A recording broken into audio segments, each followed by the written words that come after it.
Hi everyone, this is Arpad from the YouTube channel Starpath Academy, and actually I want to bring you some news and updates. So recently the Nord Stream underwater pipeline has been attacked. That's what it looks like, at least. And there's a big gas leak that's happening, and now people are speculating what could have happened, and it looks like from from people who know what they're saying that it has been deliberately attacked at multiple points. The issue with that is that at the point where the Nord Stream and Nord Stream 2 was attacked seems to be below 60 meters of water. So that means that, and especially with the walls of these pipelines, it's not something that an amateur can do. So most likely it has to be in a rogue agency of a nation state or the nation state itself attacking this. So why do I want to bring this up? So I have actually anticipated something like this to happen. I even brought it up at some point that well, this could be a next logical step in the grand chessboard of what could be happening, but it's not quite easy to completely unfold what the future will bring because of this and who exactly is responsible. So yes, you'll have your opinion and you can have your opinion, but what I want to know is to talk it through and why to talk it through. So let's do that a little bit, right? Now, before we get into any opinion, any proof or unproof or alleging anything, you always have to ask the question, QUE BONO, who benefits? Who benefits from an attack like this? And in this case, who are the parties involved, right? So Germany, who is consuming the gas, Russia, who is supplying the gas, right? Ukraine, who is under attack by Russia, and Britain, that is supplying a lot of weapons to Ukraine, and the United States, that is supplying a lot of aid and weapons to the Ukraine. So these are the actors, right? Now, these are the actors, but also we also have to think about rogue agencies of actors that may not be under direct control of the higher ups of the nation states. So all the problems almost suddenly double. Looks like, from at least the looks of it, that Ukraine and the Ukrainian special forces are almost out of the question. We don't want to put exactly here, but it seems like their special forces would not be capable to do such an action underneath 30 meters of water. This has happened under 60 meters of water. So that means Russia, Germany, the UK, and the United States and or the rogue agencies might have done it. Now, of course, we can always speculate it could be completely something else, like another country that is absolutely not physically involved in the current conflicts. However, they would have some benefits in stirring the pot further, making two of their competitors, let's just say, eliminate each other. So that's always in there, right? But Occam's razor would say, like, okay, who is the most likely? And most likely that's the perpetrator. So we're gonna follow that line. But I wanted to lay out some of these options because you have to think about the bigger chessboard. So who would benefit, right? It's almost like Germany has no benefit at all, right? They would be consuming the gas, right? Before winter, they would need the gas in order to not to have social uprising. Okay, so Germany is sort of out of the question. Most likely, right? Most likely would be out of the question. So who remains? Well, Russia, right?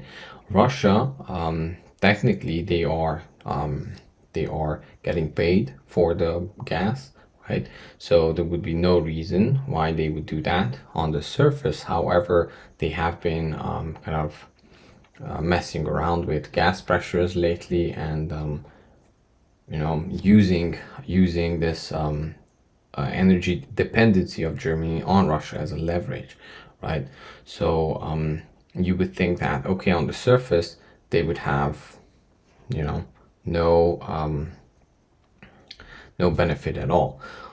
So why would they do something like this? Well, they could want major social upheaval in Germany, so that Germany would have an inner conflict to solve this winter, instead of focusing on supplying Ukraine with new weapons, right? Especially the Panther 2 and some other more advanced weaponry. So if Germany becomes very bogged down in major problems, economic problems, without any gas and without any heating this winter, most likely they will not follow through on some of the commitments, or through the talks that they would have supplied Ukraine. That's sort of like one argument that you could make.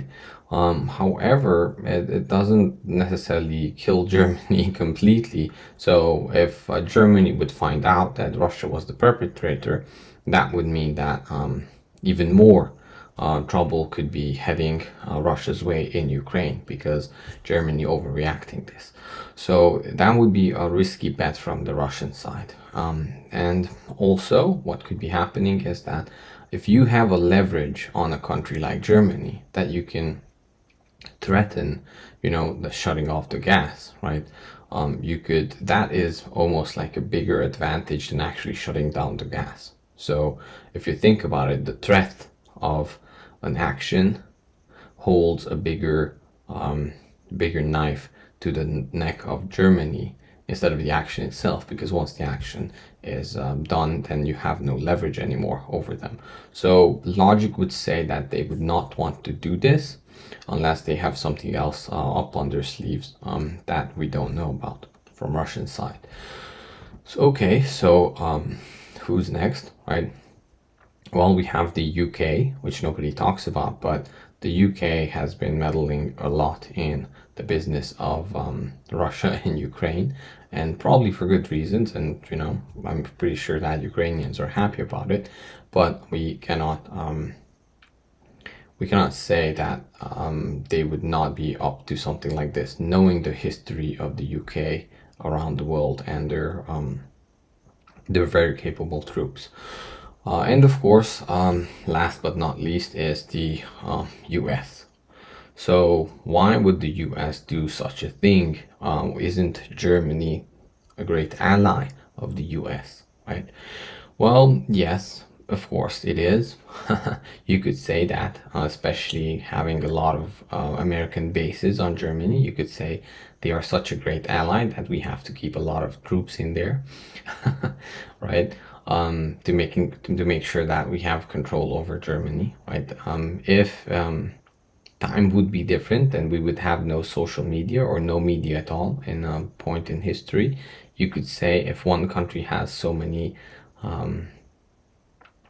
bases in another country, that the country is occupied, right? We're not saying that, of course. But one could speculate on many things. However, from a geopolitical standpoint, the Americans and the American empire, right? The Atlantic Empire, I should say, the empire of especially the United States, Great Britain, and some of these countries, always had a big fear of Russians and Germans coming together, because that would render them useless on a bigger scale, right? So if you would marry the German engineering wonder, right, with unlimited, very cheap energy from Russia, on a global scale, some of these countries could be dwarfed compared to this newfound power. So in my opinion, it was always a good incentive for especially Americans, but also the British and even the French sometimes, to making sure that the German engine doesn't have enough power from the fields of Russia. So I think that has been now cemented. So the quality of the relationship between the Germans and the Russians have been very sour from at least, if nothing else, if nothing else, then minimum 2014 it has been severed, I would say. However, there's another bonus that you would get if Germany no longer can have Russian cheap energy. Of course, it's liquid natural gas that they would now be in need of more, right? Well, guess who would be supplying that, right? Well, you guessed it, the US most likely, or Canada. So Canada has not yet tapped into doing that, to my understanding, but Canada could be supplying more liquid natural gas to Germany. So there's also financial incentive that is less speculative and less of a global chessboard scheme that I was talking about. So all we talk about here is speculations, of course, all of this allegedly, right? All is alleged. We're not stating facts, we're stating just speculations. But that is sort of important for you to broaden your perspective. Now, regarding this last point, of course, all of this is just speculation, but I want to share, I guess, 2 voice recordings, which are, I think they were shared tweets, but I'll link the tweets as well. So here is Miss F the EU, Victoria Nuland. So why I call her Miss F the EU Victoria Nuland is because I think it was around when the newly Ukrainian government was being formed after the Maidan. Victoria Nuland was the person who put, at least allegedly, right? Allegedly, she was the one who was, for some reason, had the most to say and the most influence on the new Ukrainian government and how it's going to be put together. So that phone conversation was overheard by Russian authorities, and I guess some of that was shared with the rest of the EU.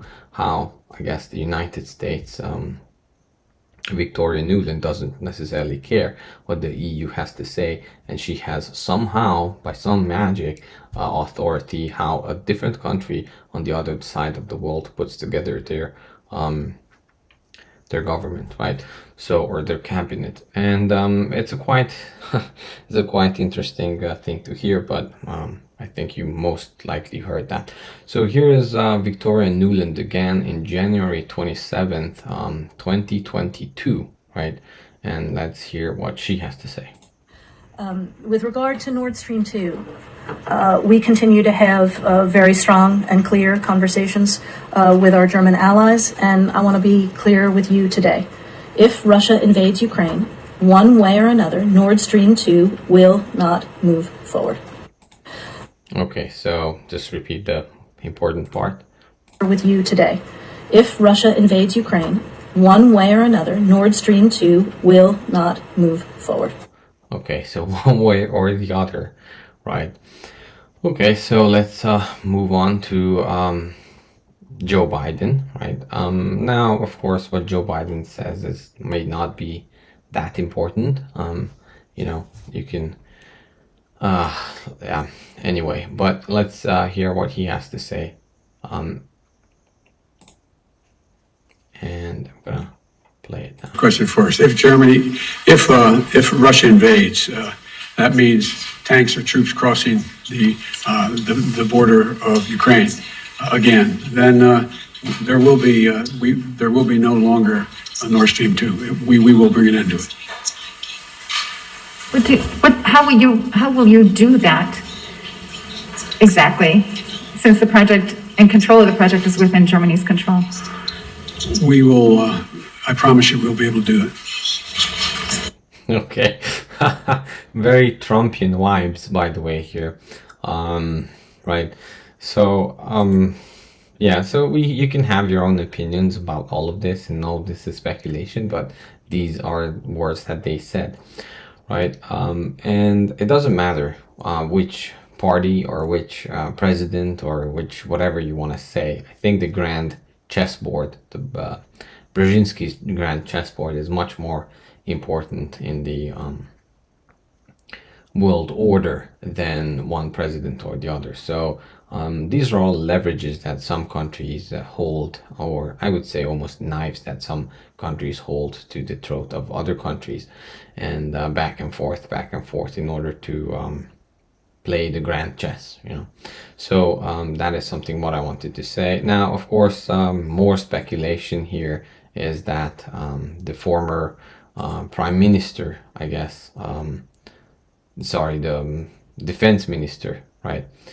Former Polish defense minister tweeted something of a picture of the gas leak, which is bubbles coming up from underneath the ocean, where the area that is covered by the bubbles from the gas leak is around 700 meters. And he just says, "Thank you, USA." So at least we know his opinion about it.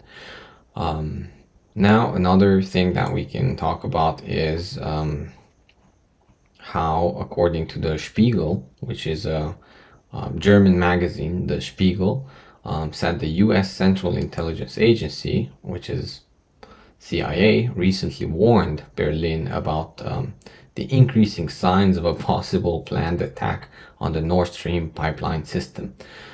So there are some agencies that are really good at stopping crime that they would have caused themselves, right? And I guess in this case they just were not successful, right? So the Spiegel reported, citing unnamed sources, that the CIA tipped off Berlin in the summer about possible attacks on Nord Stream 1 and Nord Stream 2. Okay, so looks like they knew something, right? Maybe they didn't have to go that far, just to open a drawer to see what's gonna happen.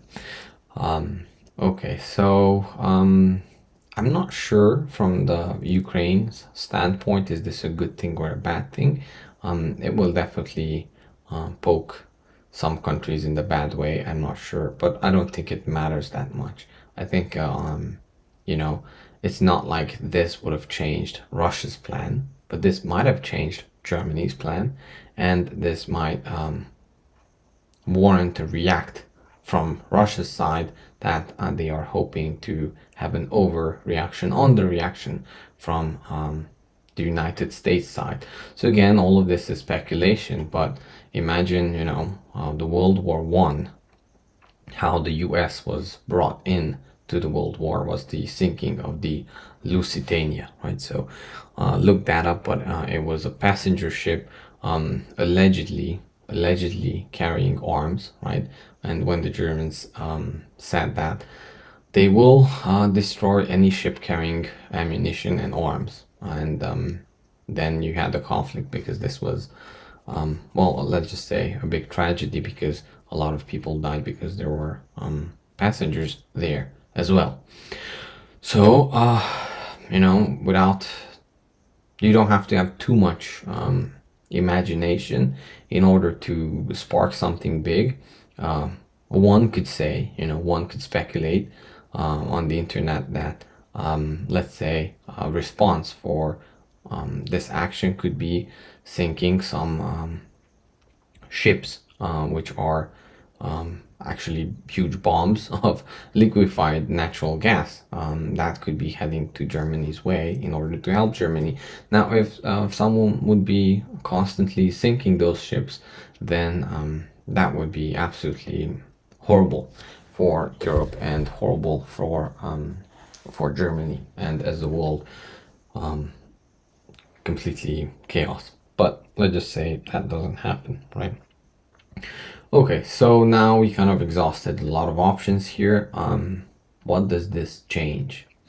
Well, I don't think it changes too much. This was something of expected, that there will be more escalations until either, to quote someone, the big one happens, or cooler heads prevail, and we can come back.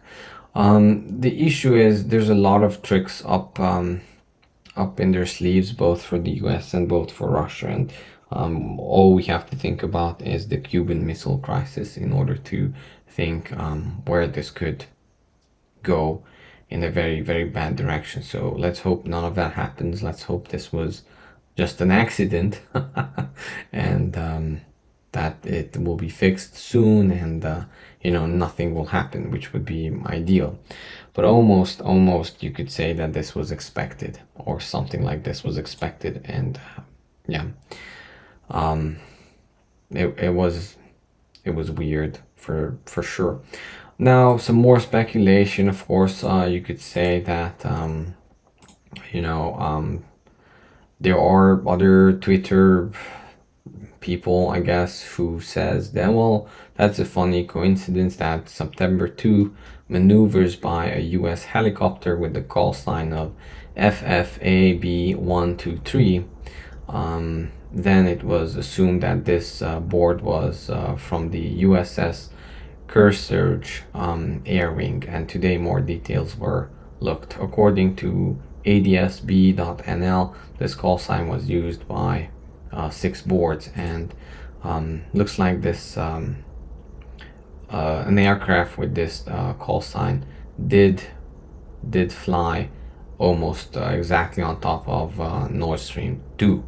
Now, what does this mean? Absolutely nothing. For those who don't want it to mean anything.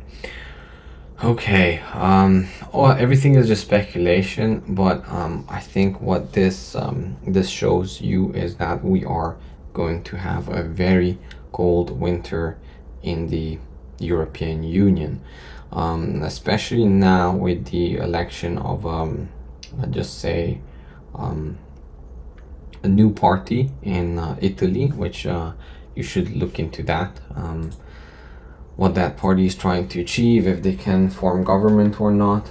Looks like what's happening, it's a bigger and a bigger block of first it was smaller countries like Hungary and Poland and some other countries. Well, Poland not so much small, but the V4s and some other countries that were kind of not always in tune with the wishes of the bureaucrats of the European Union, and looks like another country was added to that list, which is Italy. So that means that I think that the cracks are forming in the European Union. The cracks are forming in the European Union. I don't expect anything to break suddenly, but it's something to take a look at, because I've said this before, that the empire or empires fall from outside in, and the most outer edges of the empire, which was the sort of like Arab states that were in tune with the Western governments, have already failed massively when it comes to northern African countries, or Libya and some of those countries.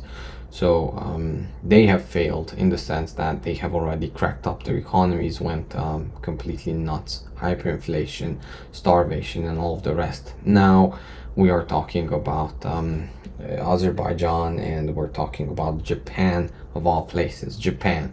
So as close as we get, Japan, the European Union, and UK, and the next one is the center, is of course the United States. So have you ever looked at recently what happened to the pound sterling, and how much that has fallen recently?